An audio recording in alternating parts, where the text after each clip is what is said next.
I moved into that apartment in late November.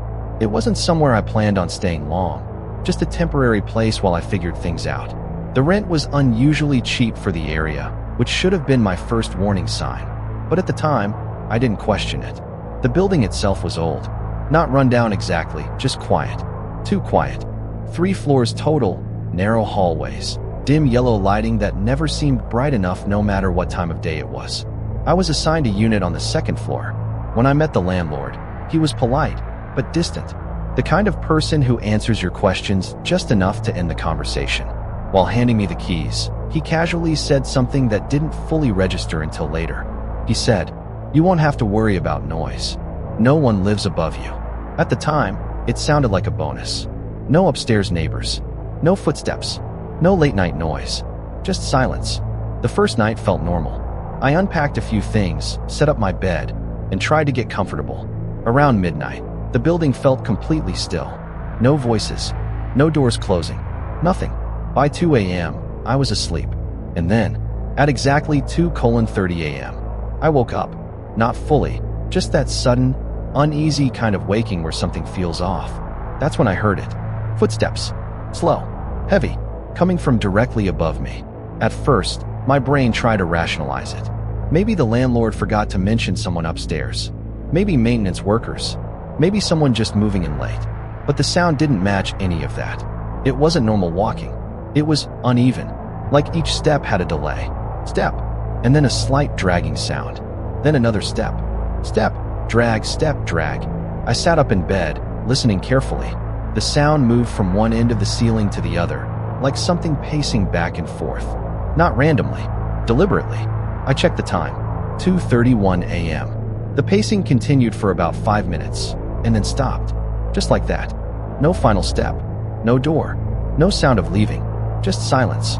The next morning, I brushed it off. Old building. Weird acoustics. Sound traveling through pipes or walls. That's what I told myself. But the second night, it happened again. Same time. 2:30 a.m. The exact same footsteps. Same rhythm. Same dragging sound. This time, I got out of bed. Slowly. Carefully. I stood in the middle of the room, looking up at the ceiling as if I could somehow see through it. Step, drag, step, drag. It was louder now. Clearer. There was no way this was pipes. This was something moving. Directly above me. I grabbed my phone and started recording. The sound picked up immediately. There was no doubt. Something was walking upstairs. After a few minutes, I stepped out into the hallway. The building was completely silent. I looked toward the staircase that led up to the 3rd floor. There was a metal door at the top of the stairs. Closed. Locked. And above it, a faded sign. Maintenance only. No lights were on up there. No sound except what I had just heard.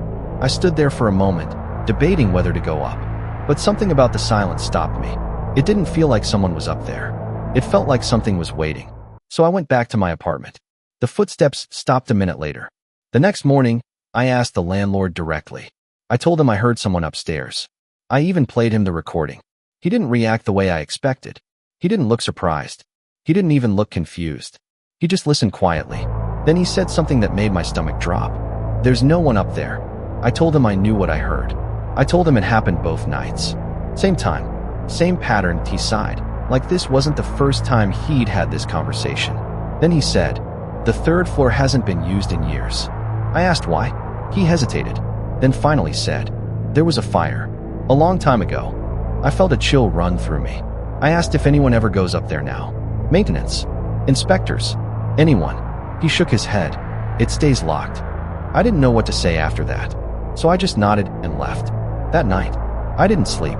I sat on my bed with the lights off, phone in my hand, waiting, watching the time. 2:29 a.m. Silence. 2:30 a.m. It started again. Step, drag, step, drag. But this time, it sounded closer, more directly above me than before, like it knew exactly where I was. I started recording again. My hands were slightly shaking now. The pacing continued for a few minutes. Back and forth, and then, it stopped, directly above my bed.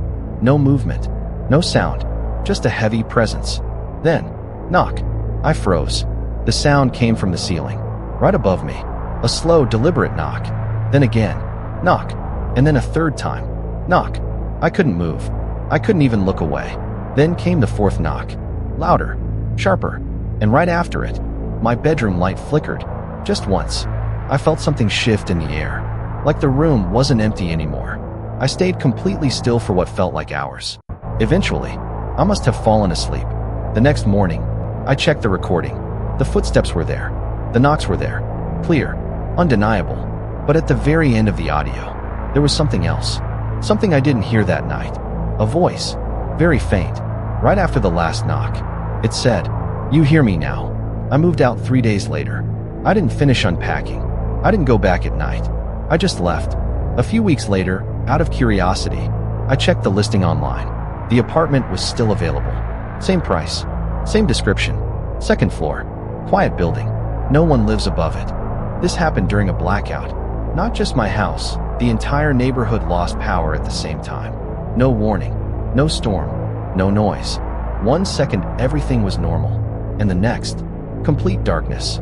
It was around midnight when it happened. I remember because I had just checked my phone. 12:07 a.m. Then everything shut off. The lights, the TV, even the faint hum of electricity that you don't notice until it's gone. Just silence. The kind of silence that feels unnatural. I waited a few seconds, expecting the power to come back. It didn't. So I got up, found a candle in the kitchen, and lit it. The flame was small, but enough to give the room some shape again. Soft shadows stretched across the walls. Everything looked slightly different. Distorted. I went back to the living room and sat down on the couch. Directly across from me, mounted on the wall, was a large mirror. It had been there since I moved in. Never thought much about it. Just a normal mirror. At least, that's what I thought. At first, everything felt fine. The candle flickered gently. The room was quiet. Too quiet, but manageable. I picked up my phone again, hoping for some signal. Nothing. No internet. No service. Like the outside world had just disappeared. That's when I noticed it. Something small. Something easy to miss. My reflection wasn't moving exactly the same way I was. At first, I thought it was just the candlelight.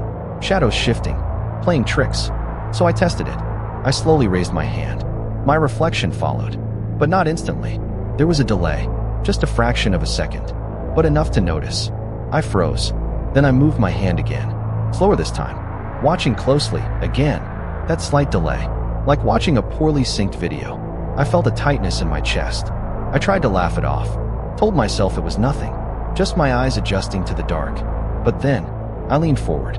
And my reflection didn't. It stayed exactly where it was. Still sitting back. Looking at me. But now, it was smiling. A slow, unnatural smile. I wasn't smiling. I wasn't even breathing at that point. I just stared, trying to process what I was seeing. Then, the reflection moved. On its own, it slowly stood up. While I was still sitting down, every instinct in my body told me to look away, to run. But I couldn't, because as it stood up, I saw something behind it. Behind me, a figure. Tall, too tall, standing just a few feet back, completely still. Its face wasn't visible, just darkness. Like the light refused to touch it. My heart started pounding so hard I could hear it. I forced myself to turn around, quickly, expecting something, anything, but there was nothing there. The room was empty, exactly the way it should be. I turned back to the mirror, and everything was normal again. My reflection matched me perfectly. No delay, no smile, no figure, just me, sitting there, alone. I didn't sleep that night. I stayed on the couch until morning, waiting for the power to come back.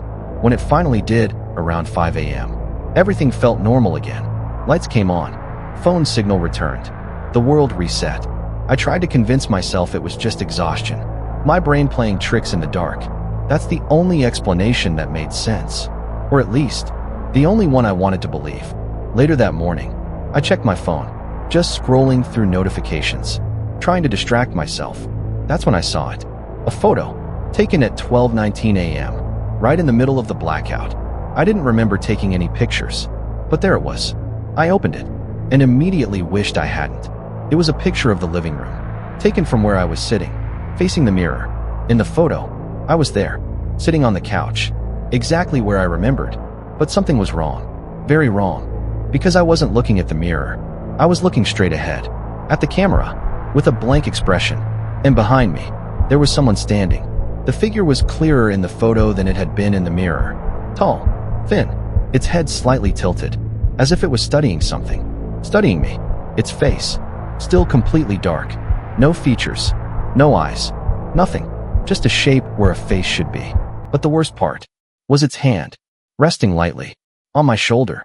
I dropped my phone. I couldn't breathe. I couldn't think. Because I knew one thing for certain. That photo was real. It wasn't edited. It wasn't fake. And I didn't take it. I deleted the picture immediately. I didn't want it on my phone. Didn't want to see it again. But sometimes, late at night, when I pass that mirror, I feel something. A presence. Standing just behind me. Not moving. Not speaking. Just watching. Waiting. For me to look again. I don't usually answer calls from unknown numbers. Especially not in the middle of the night. But for some reason, that night was different. It started at exactly 3:17 a.m.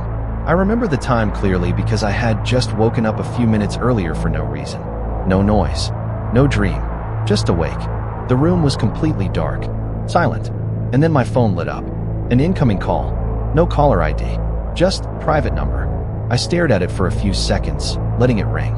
Something felt off. Not dangerous exactly. Just wrong. Like I shouldn't answer it. Like I already knew who, or what, was on the other end. But eventually, curiosity won. I picked up, pressed it to my ear, and said, "Hello." Nothing. No response. Just a low, faint static. The kind that sounds distant. Like the call isn't coming from anywhere nearby. I waited, listening. Then, a voice. Quiet. Flat. Emotionless. It said my name. I froze. Every muscle in my body locked up instantly. I hadn't said my name. I hadn't said anything that could identify me. And yet, it knew. I hung up immediately. My heart was racing now. I sat there in the dark, staring at my phone, trying to convince myself it was just a prank. A wrong number. Something normal. Something explainable. Then the phone rang again. Same number.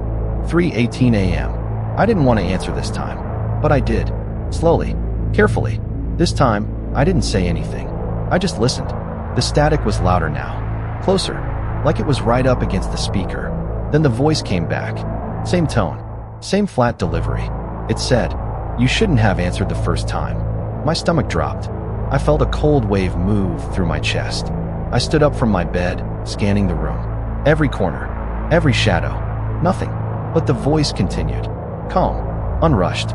Like it had all the time in the world. It started describing things. Small things. At first, my room layout. Where my bed was. Where the door was.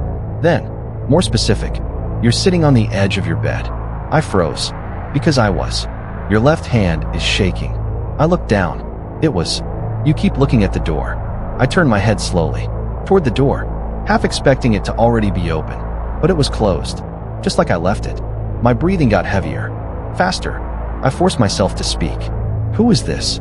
Silence. For a few seconds. Then, you're asking the wrong question. I felt something shift in the room. Not physically, but mentally. Like the space around me wasn't safe anymore. Like I wasn't alone. Even though I couldn't see anything. I walked slowly toward the window. Pulled the curtain back. Looked outside. Empty street. No cars. No people. Nothing. Then the voice said, "You're looking in the wrong direction." I stopped moving. Every instinct told me not to turn around. But I did. Slowly. Carefully. Back toward my room. Nothing. Everything looked normal. Too normal. But then I noticed it. My closet door. Slightly open. Just a few inches. I was sure I had closed it. I always closed it. The voice whispered, "Now you see it." My heart started pounding so loud it drowned out everything else. I couldn't move. Couldn't breathe properly. I just stared at that small gap in the closet door. Waiting. For something to move. Something to step out. But nothing did then. The call ended. The silence that followed was worse than the voice. Because now, there was nothing separating me from whatever might have been in that room. I didn't open the closet. I didn't check. I grabbed my keys and left. Immediately. Didn't even turn the lights on. I just walked out of the house and got in my car. Drove without thinking. Ended up at a friend's place. Stayed there until morning. The next day, I went back. I wasn't alone this time. I brought someone with me. We checked everything. Every room. Every corner. The closet. Nothing. Empty. No signs of anyone being there. No forced entry. No footprints. Nothing. It didn't make sense. None of it did. For a while. I convinced myself it was over, that whatever happened that night was just a one-time thing. Then 2 nights later, at exactly 3:17 a.m., my phone rang again. Same private number. I didn't answer. I just watched it ring until it stopped. A few seconds later, I got a voicemail. I didn't want to listen to it, but I did. At first, there was nothing, just silence. Then, breathing, slow, heavy, right against the microphone. It went on for about 10 seconds, and just when I thought it was over, I heard it. A whisper, so close it felt like it was inside my ear. "I'm still here." I never got another call after that. Never another voicemail. Nothing. But sometimes, late at night, when everything is quiet, I still wake up at exactly 3:17 a.m. And for a few seconds, before I fully open my eyes, I feel it, like there's someone in the room, standing somewhere in the dark, watching, waiting for me to answer again. Some things don't need to be seen to be real. And sometimes, the scariest part isn't what happened. It's the fact that there's no explanation.